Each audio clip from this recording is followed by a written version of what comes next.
पहले के समय में तांबे के बर्तनों को विशेष रूप से खाना पकाने के लिए इस्तेमाल किया जाता था और अभी भी अपने घरों में हम खाना पकाने के लिए जो बर्तन इस्तेमाल करते हैं उन पर तांबे और एल्यूमीनियम की परत होती है। यहाँ तक कि एयर कंडीशनर, रेफ्रिजरेटर, गर्म करने के उपकरण आदि में भी धातु की महत्ता के रूप में तांबे का इस्तेमाल किया जाता है। जब हम ऊष्मा स्थानांतरण के बारे में बात करते हैं तो तांबे जैसी धातुएं इतनी लोकप्रिय क्यों होती है? चलिए उनके चालन गुणों को विस्तार से पढ़ते हैं। धातुएं ऊष्मा की सुचालक होती है। इसे समझने के लिए एक लोहे की छड़ लीजिए, कुछ कीलों पर मोम लगाकर इस पर रखिए। अब बर्नर पर इस छड़ के एक सिरे को गर्म करना शुरू कीजिए। कुछ समय बाद बर्नर के सबसे पहले वाली कील सबसे पहले गिरना शुरू होगी और इसके बाद एक एक करके सभी कीलें गिरने लगेंगी। ये दर्शाती है कि लोहे की छड़ ऊष्मा का चालन करती है।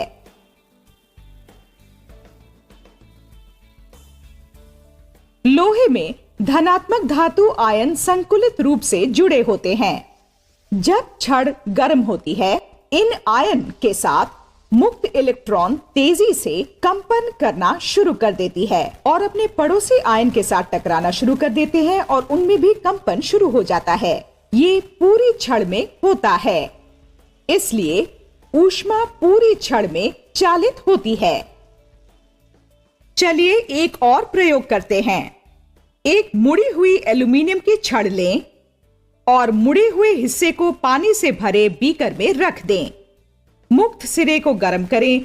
थोड़े समय बाद आप देखेंगे कि पानी गर्म हो रहा है। यह इसलिए है क्योंकि ऊष्मा का चालन छड़ के गर्म हिस्से से ठंडे हिस्से की ओर हो रहा है। अब एल्यूमीनियम की छड़ को बीकर में इस तरह रख दें कि यह जल को स्पर्श न करें। इस प्रयोग को दोबारा दोहराएं। जल के तापमान में कोई परिवर्तन नहीं होगा क्योंकि ये गर्म नहीं हुई। इसलिए हम एक वस्तु से दूसरी वस्तु में ऊष्मा के चालन को लेकर 4 अलग अलग महत्वपूर्ण निष्कर्ष निकाल सकते हैं। ये निम्न है। 1. ऊष्मा के चालन के लिए दोनों वस्तुओं का आपसी संपर्क जरूरी है। 2. उनका तापमान अलग अलग होना चाहिए। 3. ऊष्मा गर्म हिस्से से ठंडे हिस्से की ओर जाती है। 4. ऊष्मा का चालन तब रुक जाता है जब दोनों वस्तुओं का तापमान एक समान हो जाता है। एक पदार्थ जिसके जरिए ऊष्मा का चालन जल्दी और आसानी से होता है उसे ऊष्मा का सुचालक कहा जाता है।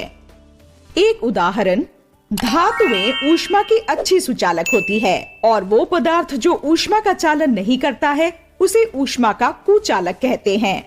उदाहरण के लिए लकड़ी ऊष्मा का चालन नहीं करती है।